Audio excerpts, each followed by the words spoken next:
Welcome to the Aquarius Podcast. I'm your host, Randy Reed. This episode of the Aquarius Podcast is sponsored by OASE, the global leader in water gardening technology.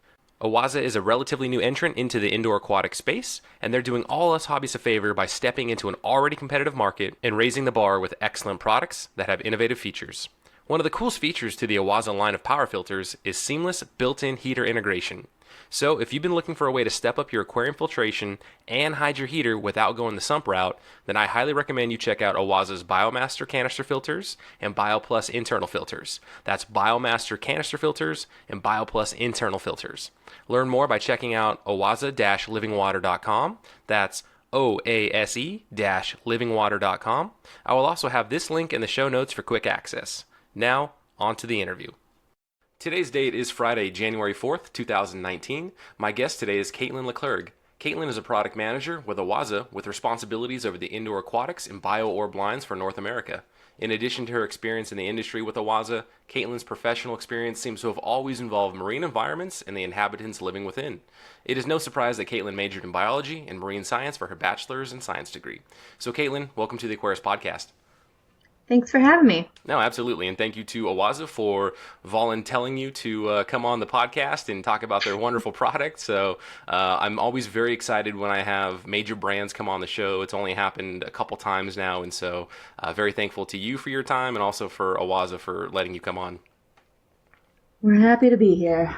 All right, Caitlin, so let's start with your origin story. I think yours is going to be very, very unique compared to some of the other guests that I've had. And while it isn't necessarily deeply rooted in the freshwater, I think it's going to be super cool. Like, I don't know the full backstory. I know bits and pieces, but I'm definitely excited to dig into it a bit more. So maybe if you want to start with, I don't know, maybe some of your earliest memories with fish keeping and then kind of segue into how that got you into your educational experience.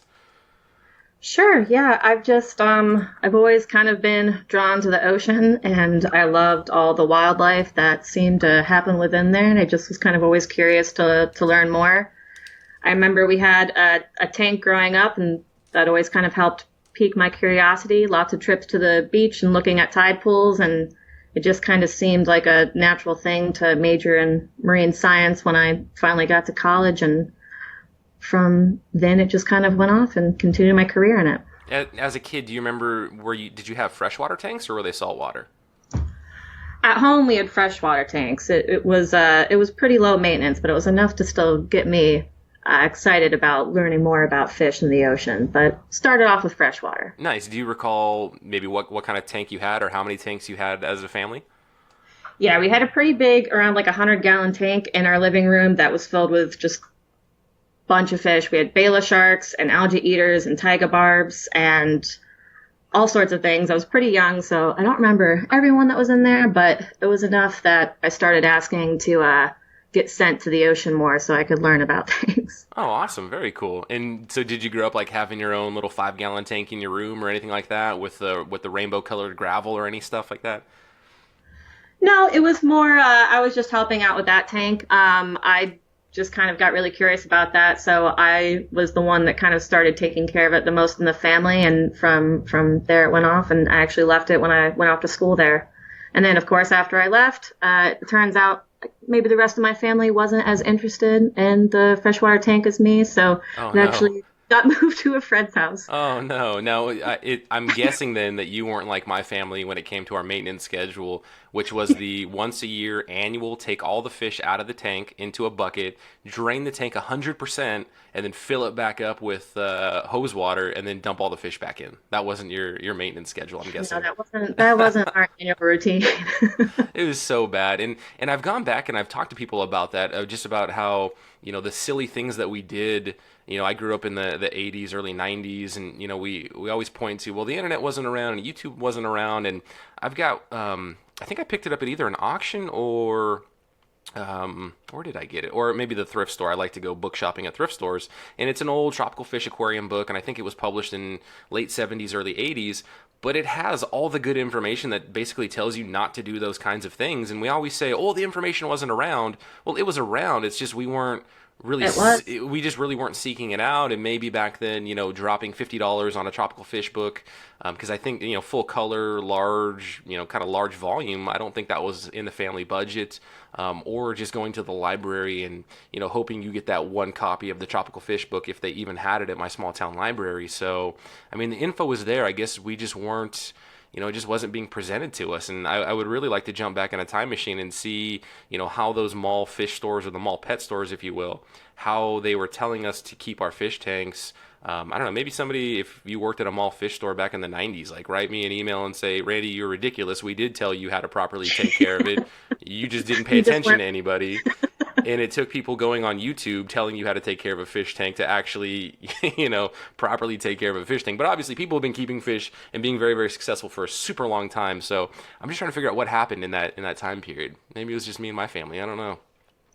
Yeah, I think I had to get the information from books. I remember reading books, and that was how I learned about how to keep the fish, because it wasn't anything like, oh, well, I'm just going to go Google this real quick. So, yeah, I remember renting books from the library to to try to make sure that we could have a healthy and thriving fish tank. Oh man, well, I'm gonna go back and I'm gonna use my dad as a scapegoat and say, Dad, why weren't we reading books? What's going on, man? I know we had the encyclopedias lined up in one of our bookcases.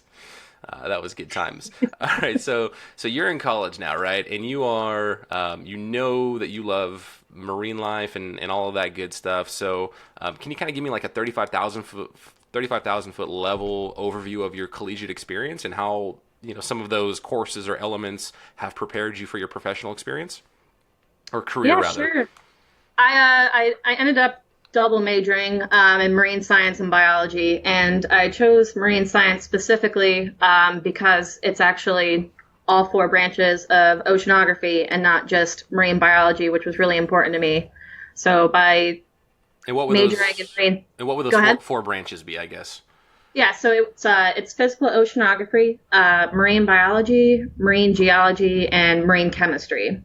So I got a nice rounded education with all branches of oceanography, which was what I really wanted, even though I've always been more interested in the biological aspect of pretty much everything. Oh, very cool. And so then let's talk, coming out of college, what are some of your first jobs then that are really leveraging your educational experience? Coming out of college, I worked for a couple of years in college for a whale watching and marine mammal stranding in Bar Harbor, Maine. Worked in an aquarium for a while, and then my first job right out of college was in the Keys, actually teaching and marine science and captaining boats and going diving. So I can't really imagine a better first job than that, and just kind of went off from there. Wait, you actually got to captain the boat too? Yeah. Oh my goodness! And you left that job?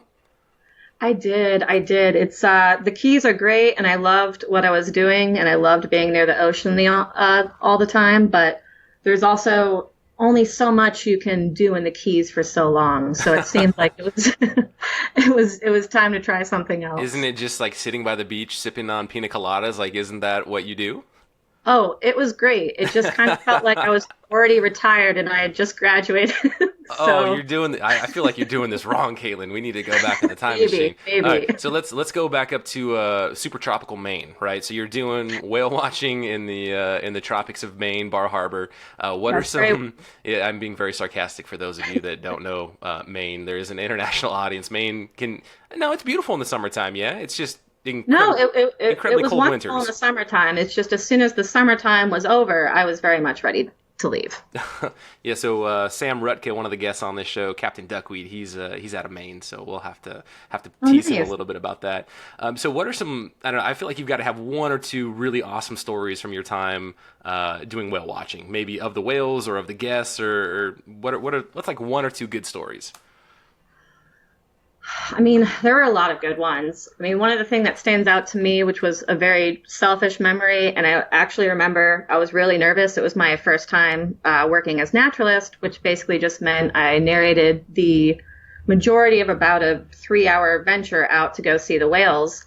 And I had been on plenty of the trips before, working crew or research with photo identification, or even working in the galley just to get used to being on a boat and working with everyone.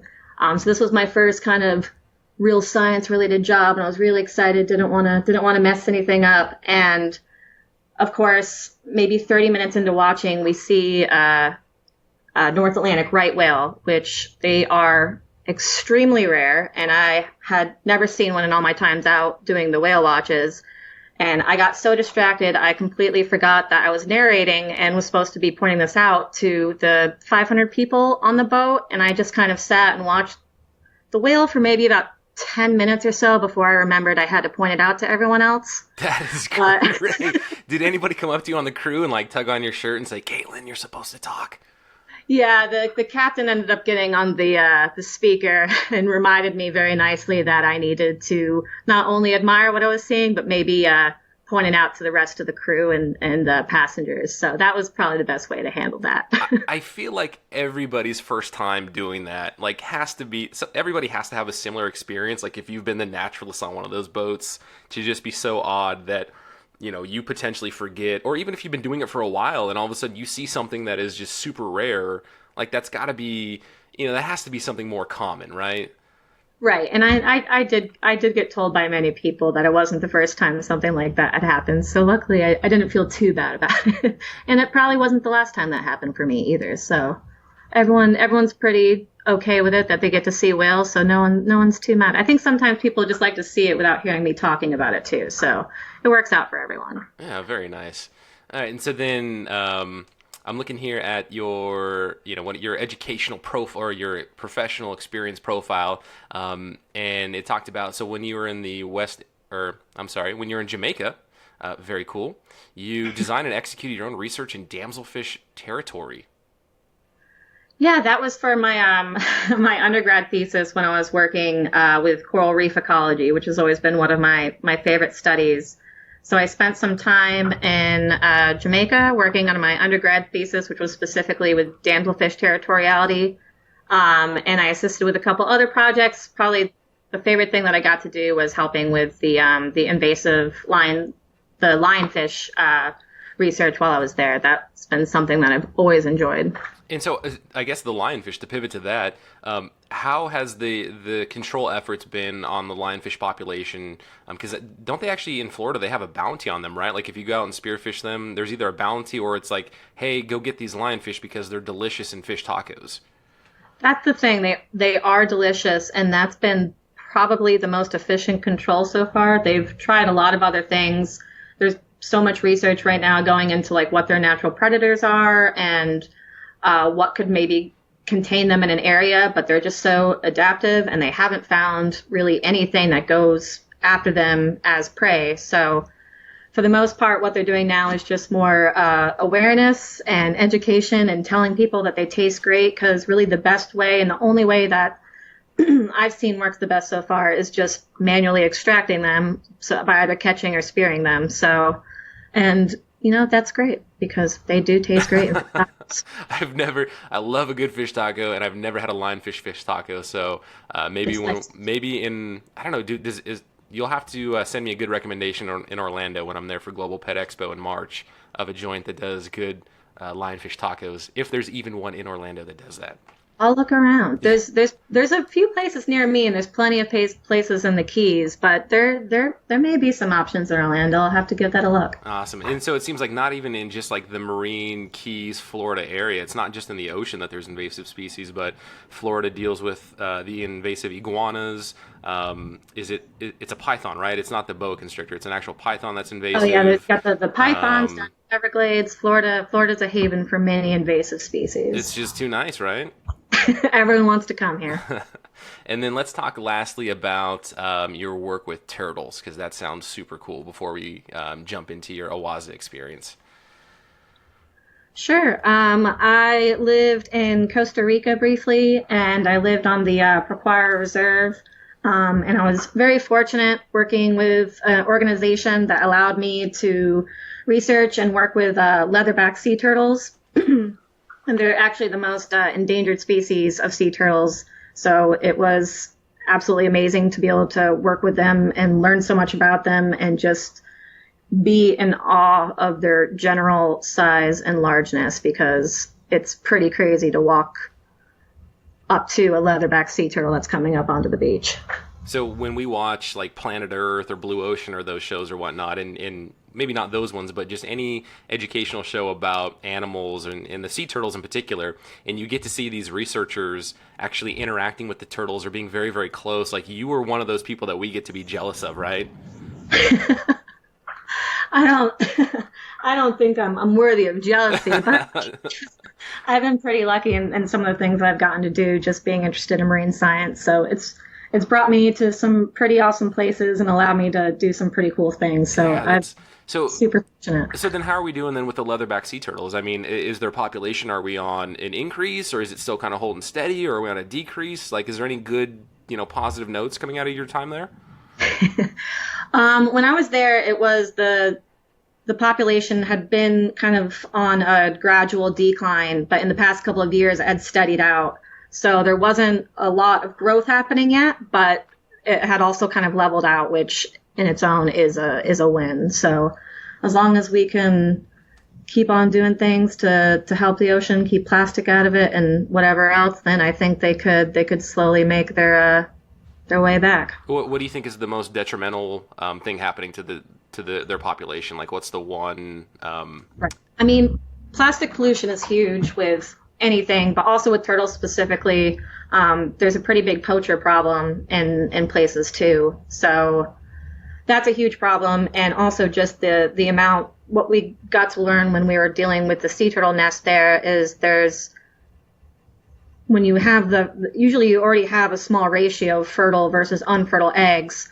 And then the amount of eggs that actually hatch, the amount of babies that actually get to the ocean, and then the amount that can actually survive their first few weeks in the ocean without immediately getting eaten. It's a really small number of turtles that's coming out from that. So that's a huge thing as well. So it seems like hatchling releases, being able to, while the hatching is happening, right? They're coming up out of the sand, they're making their way towards the water, and we've seen the videos where the seagulls and all the other various critters come and pick them off. You're one of the volunteers helping to pick those guys up and put them in the bucket, right? And so you're trying to get as many of them as possible. Would that be a true statement? Yeah, what we did there, it was a couple different things. Sometimes we would just stake the nests so we could observe them and keep an eye on them, and then be there to help out when the hatchling was actually happening, whether it was shooing poachers, panthers, and seagulls away while the sea turtles were making it to the beach, or whether we were making sure that there were no lights or obstructions on the beach so the sea turtles didn't get confused during their orientation back to the ocean. We were there to help with whatever way we could. Now, is there any maybe this would mess up too much with their early development, but is there anything that we could do in terms of raising them in an indoor environment for the first part of their life until they get to a sizable size, if you will, and then release them? Or is that just, we haven't done the research in that respect? That's been done as well too. That just involves a much more kind of controlled environment with good facility and an area for the turtles and everything, because you can release them after raising them for a bit, especially if for whatever reason they don't think that it looks like a healthy bunch of eggs and they're worried about them being released by themselves. But more of what we did was just making sure that when they did have the chance to make it to the ocean, that we could help them make it there safely and make sure that nothing else was in the way. Now, I want to go back and make sure that I call this out. You said shooing away panthers. So I don't know many people that have said they've shooed away a panther before. Yeah, so that was one of the things in Costa Rica was, and we were warned about it because we would do these walks every night to patrol the beach, and it was maybe like a 15-mile stretch of beach or so, and they did tell us that we could come across both poachers and panthers during our nightly walks to look for sea turtle nests or sea turtles coming up on the beach to lay a nest. So that was just something you kind of got used to, and luckily I didn't see too much of it. I did come across a panther one night, but once it saw me, it just kind of scooted off, and there was no issue. Oh, wow. I mean, I still remember when I was in Pennsylvania for work, and one of the managers took me out. We did fly fishing, and we weren't too far from an urban area, but we were fly fishing in the river, and we were walking back to the vehicle, and a black bear had swam across the river and climbed up the embankment and was like right in front of us, maybe, I don't know, 30 yards. And with a black bear, you're supposed to, get big and make noise, right? That's the Right. exact opposite of what we did. Like, we were just so shocked. We got quiet. We just stood there. And the bear looked at us, dripping wet, and thank God he was just scared of us, so he took off up the embankment. But we did the exact opposite of what you were supposed to do in a black bear encounter. So I am, Well, sometimes you're just so startled. There's nothing you can do to react but just stand there and watch. yeah, it was wild. All right, so now let's talk about the people listening to this. Are like, where are we going with this episode? I don't know, but hopefully, what we've built up is that Caitlin has serious street cred, like educational, professional experience dealing with the water, dealing with animals. And so now we're going to talk about your time with OASE. Sounds good. And so what was your first role with OASE? I actually started here in customer service, and once they kind of realized that I knew around my way around water, it just kind of escalated from there until I started. The first kind of water job that I took on here was I worked with our lake management department as an environmental biologist and just helped if there were ever any issues or questions about water quality. I helped with different environmental assessments and testing. So that was kind of my first big water job with OASE. So when I think of OASE and the work that you guys do in the water garden category, I'm thinking of koi ponds and, like suburban home pond setups, or maybe a hotel pond setup, or something very controlled. And you said lake. So you're consulting on lake projects? Yeah, so that was with lake management, which happened a little bit earlier down the road. But everything you're saying, that's what I was helping for when I was a specialist and customer service rep, was everything dealing with backyard water gardens and ponds, which OASE is most known for their water gardening products. Oh, interesting. And so let's talk about your time then consulting in this pre-intro section of the show. Before we really started recording, you and I talked about filtration, right? And you had made a comment that, and this is in your opinion, but I think it's very valid, and I'd love to hear you detail it a little bit more. But the OASE is a German company, and you had said that Germans place kind of a different emphasis on filtration than we do here in the States. So if you want to, kind of develop that thought out a little bit more for us. Yeah, I just personally, I think that filtration is seen very, very different in Germany, and not only Germany, but in Europe than it is in the U.S. Just where, and it also happens to be the same opinion as my own, but in Germany, the filtration and the filter on your pond is the real focal point and the most important equipment that you can put on your pond. In the U.S., filtration is seen and it's known that it's needed, but it's not always seen as the most important part, and that you really need it. I think in the U.S., it's maybe a little bit more exciting to go after horsepower and quantity over quality. So yeah, and so when we say horsepower, we're talking just like gallons per hour, the X factor of how much we're turning the water over in a given hour, right? yes. And so what would be some elements then, like if a German is setting up a water garden versus an American is setting up the water garden, what kind of elements are they putting into their filtration, or what are they looking at in particular? And please feel free to relate it to some OASE water garden products. You volunteered your time to come on the show. OASE is a proud sponsor of this podcast now, so I want you to talk about some of the products in particular. But what would a German do in relation to what an American would do?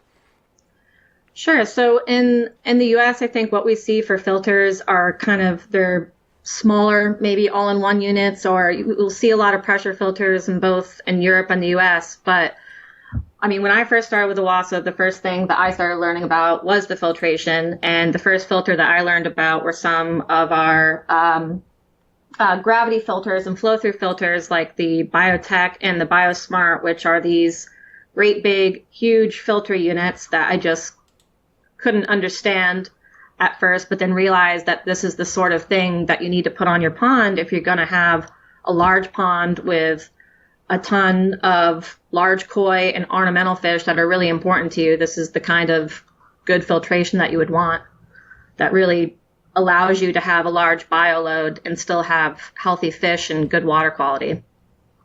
Oh, very cool. And so that's the biotech. I'm looking at that right now on your website. I've never done ponds, and so this is a completely new space to me. But seeing all of this kind of different tech and knowing that indoor aquatics, a lot of our technology we kind of take from water garden. So it's really interesting to see something like this biotech. Now, does that actually have a pump built into it? No, you still need to have a pump that flows the water through it. It does actually have a motor on it because it has a screen on top that allows you to separate out some coarse debris, and it runs every couple of half hours to empty all like the coarse debris, whether it's plants or leaves or whatever, into a basket tray, so you can kind of get rid of that easily without it mucking up all your filter sponges. Yeah, I see the sludge basket. Yeah. I feel like is that an OASE term, or is that just like when you start stepping into the pond water garden space, like sludge is just kind of the common terminology? Yeah, you just see it a lot in backyard ponds in general. Sludge becomes a very, very efficient term. Yeah, I feel like we don't say sludge very much in the aquarium space, the indoor aquarium space. No, you don't hear it as much with aquatics. All right, and so then let's go ahead and talk about the indoor aquatics then. So OASE has been very prominent then in the water garden space. I mean, can you talk about the transition over into indoor aquatics?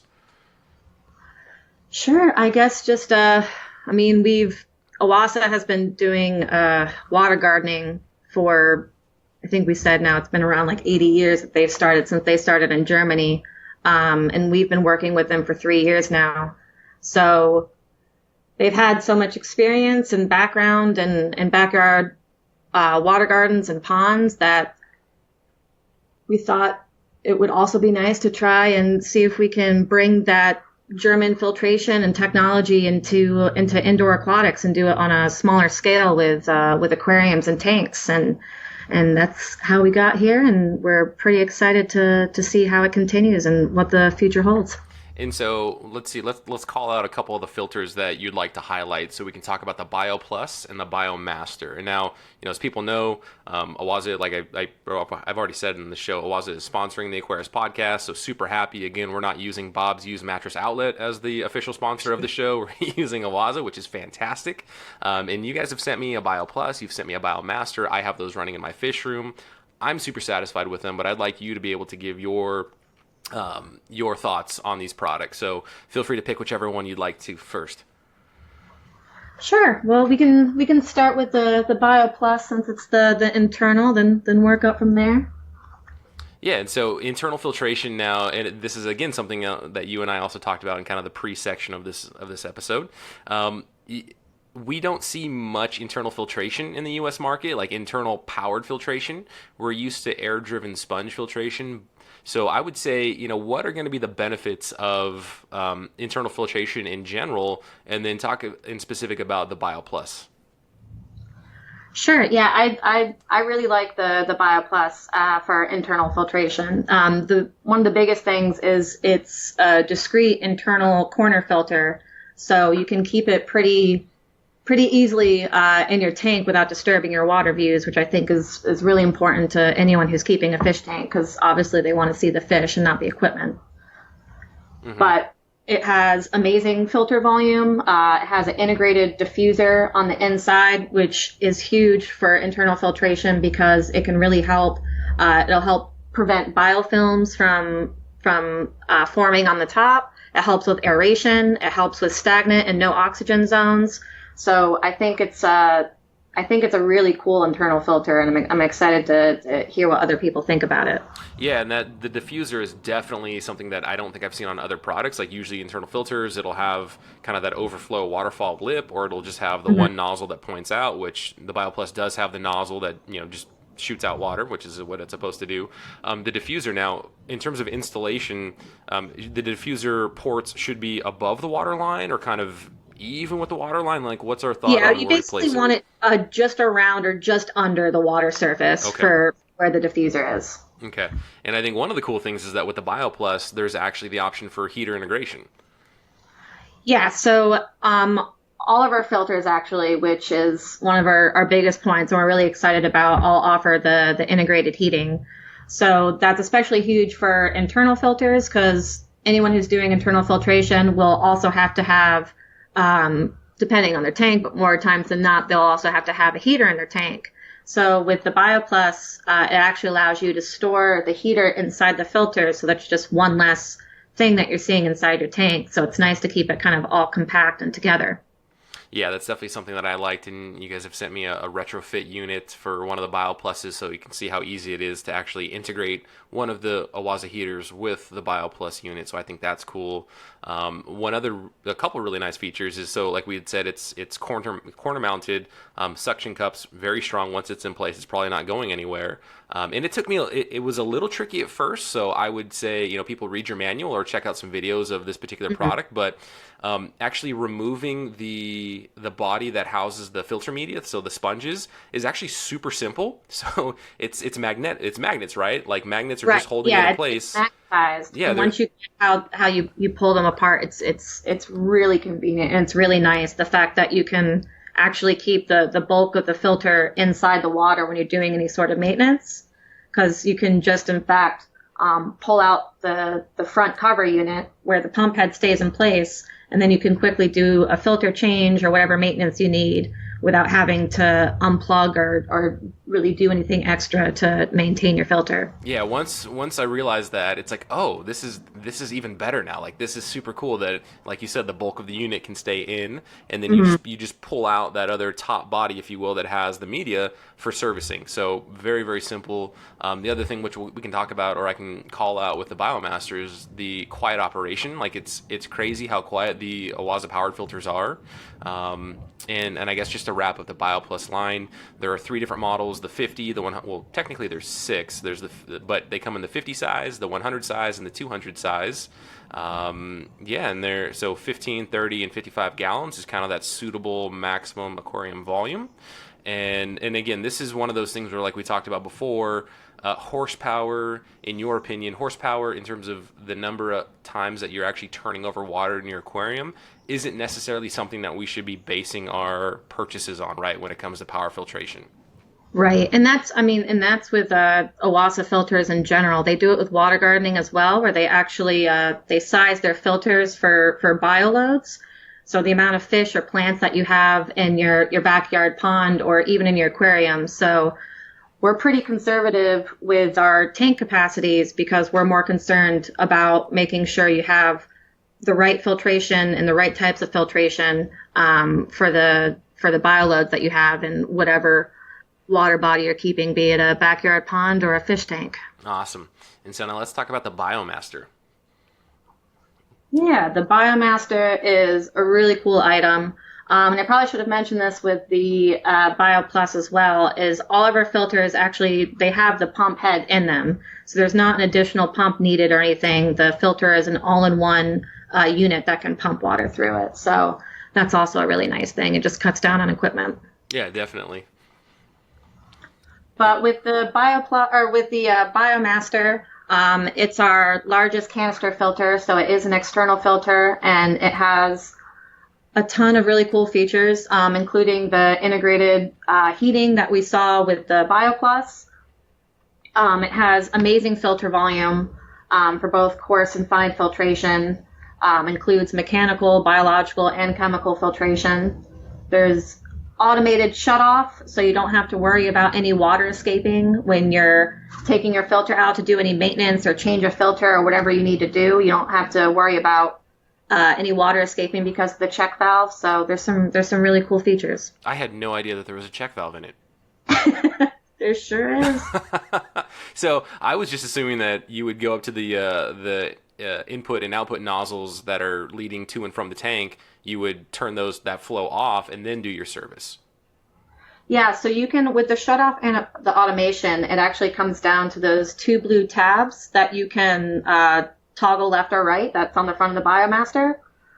So once you've turned those off, you can actually pull that entire, with the inlet and outlet adapters, you can pull that entire piece out. So that's all you need to do if, you can pull that out and that holds the water, and then you can take your whole filter out without having to worry about the water escaping. It So is. none of the water comes down. That is even cooler. And for me, like that's something that, to write down, like we need to make a video about that feature because clearly Randy has this filter and he didn't even realize that. So not exactly like I'm the expert at reading manuals. Like that's not in my forte, but no, that's super cool to know. I think Well, I'm glad we're going over it now then. one of the really really cool features that like in the canister filter market, to be completely honest, other brands are making really really good canister filters. So for a new entrant to come in and be like, hey, look at us, we also have a really cool filter, it needs to raise the bar, right, in kind of multiple areas for people to break away from what they're already used to and to try a new product. And I think one of the cool things is the Easy Clean pre-filter module, which any of us that have run canister filters, kind of the one thing you dread with the canister filter is having to do the occasional service, right? Like we know that we need to. I love seeing the funny posts that I comment, sometimes online of, all right, I'm doing my annual 5-year or my 5-year service on my canister filter, and people take pictures of just how nasty it looks inside there.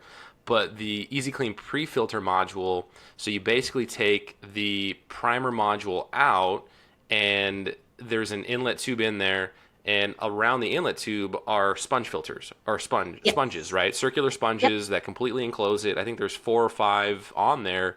And so that's going to trap your initial large detritus. So you basically only have to service that portion on a more consistent basis. And that means that you don't have to rip apart your canister filter in the bathtub like we all do, and use tank. Well, we all say we use tank water, but we're probably just using the actual tap water coming out of the bathtub. Like, let's be real. So you don't have to do that nearly as often as you would need to if you're doing this Easy Clean pre-filter module. So I think that is super cool. Right. The pre-filter is a huge thing and something that we've already heard a lot of positive feedback on. Not only, like you said, does it way cut down on just your regular filter maintenance and cleaning of the sponges, but it also really extends the lifespan of the rest of the sponges and foams that you have inside the rest of the filter, so you can get a longer time and lifespan out of them. And like with the BioPlus series, these also have the integrated heaters as well.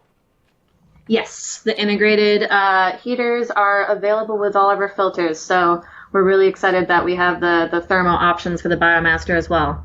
Yeah, and that's one of those things when people are talking about what kind of filtration on their new tank setup, especially the larger tanks, and when people point them towards a sump, it's, hey, you can put your filter down in the, or your, not your filter, but your heater down in the sump. That's one less thing to have in your tank, in the display portion, if you will. And so having a canister filter that has that option as well, again, just another really nice selling feature.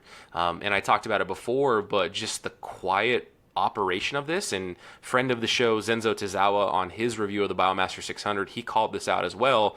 But the thing is so quiet. So I've got the 350, and I've got it running on one of my tanks, and I actually had to shake it. Like I had to put my hand on it and shake it because I didn't know if it was on or not. Like I think I had run it when I initially had it running for maybe a few days. I came back into the fish room, and with other canister filters that I've run that are great product, you typically hear the hum coming from them. But this thing, I couldn't. Like I actually had to put my hand on the hoses so I could feel the water flowing through it to know that it was on. It's that quiet. Right. That's something that was really important to us, and I know has always been one of the biggest complaints I've seen with aquarium products is just the sheer noise.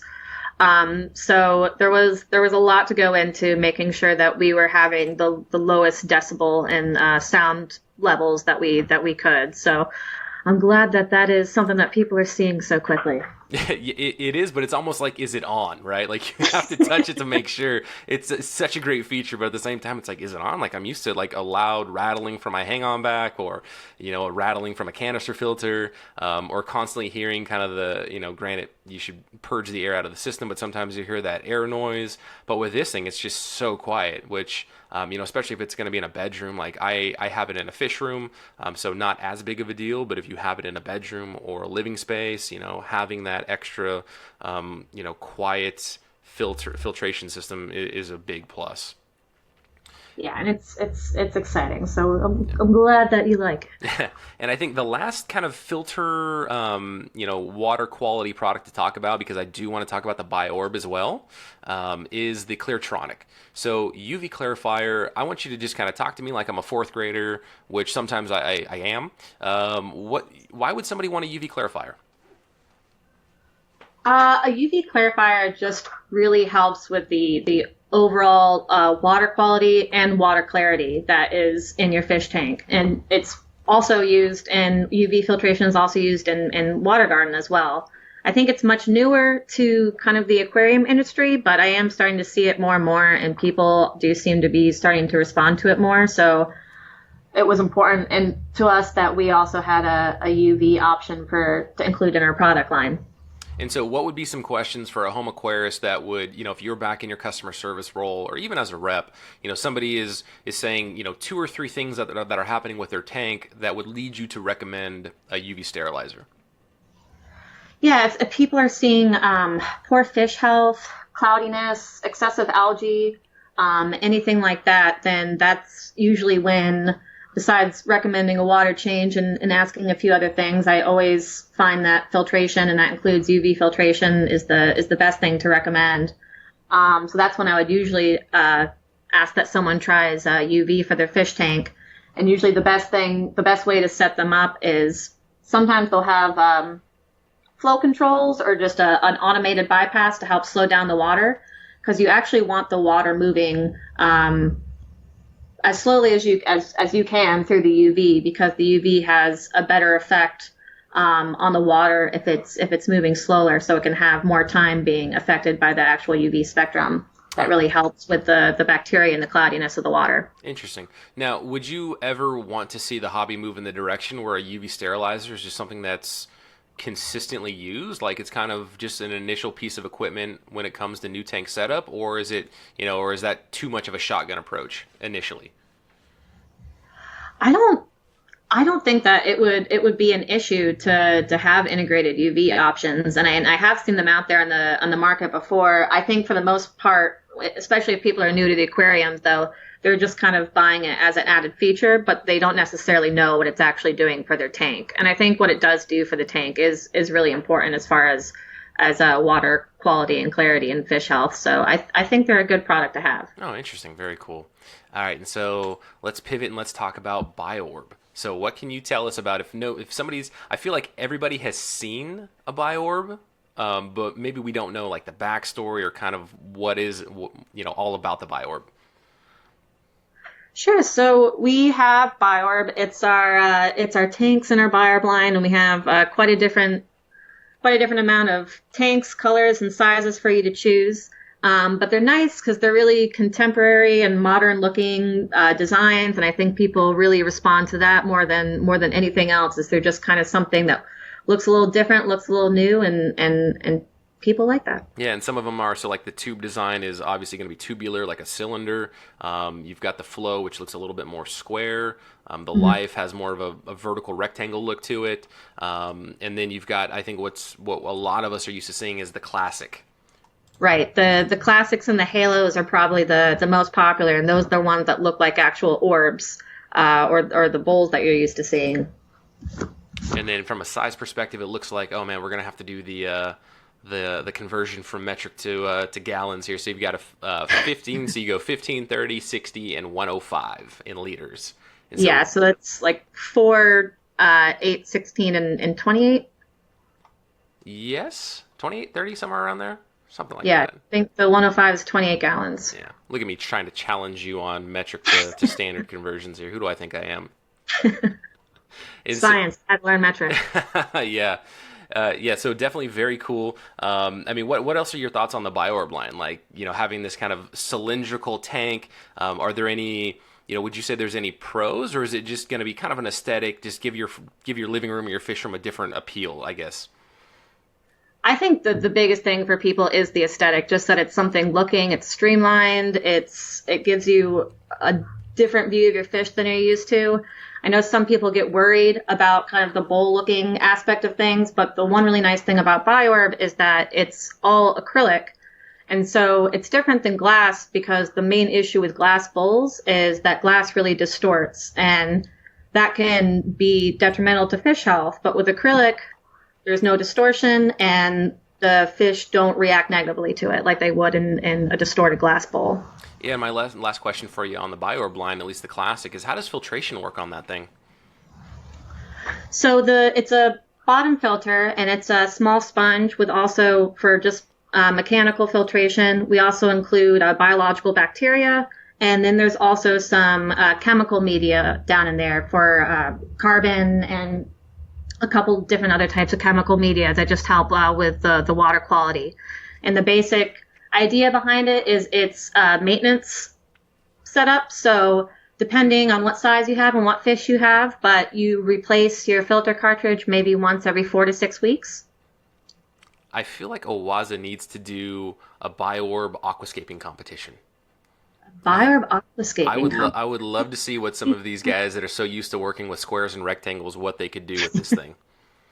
Yeah, it would be pretty cool to see some aquascaping inside one of the BioOrbs, because it's definitely, I don't think it's a media that they're used to aquascaping very often. You can have that idea free of charge, Caitlin. You take that up to the OASE marketing team, and you say, this is what I want to do at America's Pet Expo or whatever one of the next consumer shows is, and have a BioOrb competition.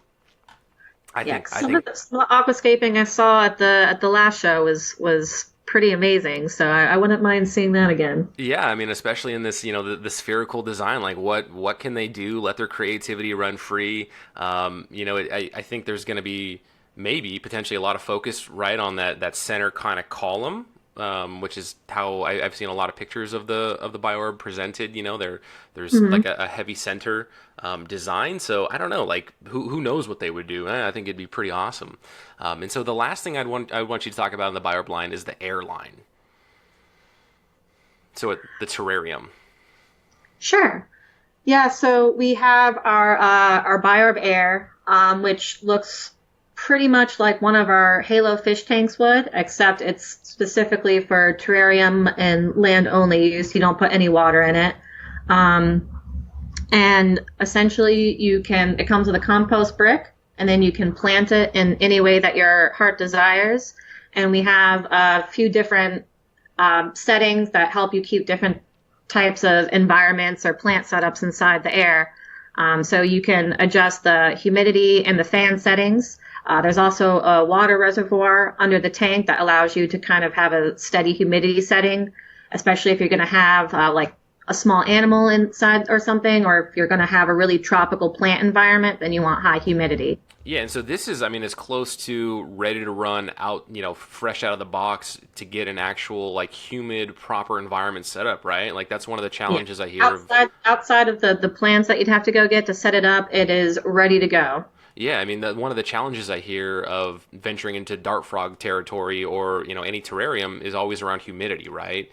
And so, having a fully enclosed system that, takes that whole aspect out of keeping a terrarium, it's easy mode, right? People are like, Randy, stop sounding lazy, but we like easy mode, right? Easy mode's great. Yeah, very cool. So I would highly encourage people to check out the BioOrb Classic, the BioOrb Air, or just the full line of BioOrb, as well as the rest of OASE's catalog of indoor aquatics and also water gardening. Like in the event that you haven't heard about it, from me talking to people that are in the pond space, like they do know about OASE. So that's not a big surprise for them. But anybody in the indoor aquatics with, we're in the wintertime right now. If you're thinking about building out a koi pond or some type of a water garden feature, check out OASE's products there. Now, Caitlin, for 2019, so Happy New Year. I should have said that at the very beginning of the episode. Any kind of exciting plans for OASE? Like any new products that you can kind of tease, or we just have to stay posted to your social media and website? I think that's probably the best thing to do is just keep everyone on their toes, watch the social media and the website. We're always continuing to expand, and that's with all our lines with water gardening, indoor aquatics, and BioOrb. We will start to see some new products coming out this year. I don't think you're going to have to wait too long, but we already do have the thermo versions here for all of our aquatics, and we're looking forward to keep expanding from there. Awesome. And I'll have links in the show notes, but can you let me know like what places should people be able to find OASE? With OASE, one of the easiest ways, if you're listening to this podcast, is you can go on to our website, and we have our store site right on our website where you can buy any OASE products, and that includes water gardening, BioOrb, and indoor aquatics directly from our store site. And then Awaza also does have, you guys do have the social media presence too. So Instagram, YouTube. I think you've got a Facebook page. I think I've started linking that in the Yeah, general we show do. notes. We're, Okay. we're trying to keep with the millennials, so we've got all the social media across all the social media avenues. Ah, very cool. So, Caitlin, thank you very much. I really appreciate you coming on the show and talking about your very exciting educational and professional experience and, just kind of the living the dream journey that you've been on. I mean, you've done so many really cool things, and you have some major, major street cred now that you're working for an aquatics company selling to a consumer market. And it's not like you're just somebody that they picked up off the street with a marketing degree. Like you have some serious, serious street cred. And I think that's really cool that you're a part of the OASE team and you can bring that experience and have brought that experience. And, thank you again for coming on the show. Yeah, thank you so much for having me.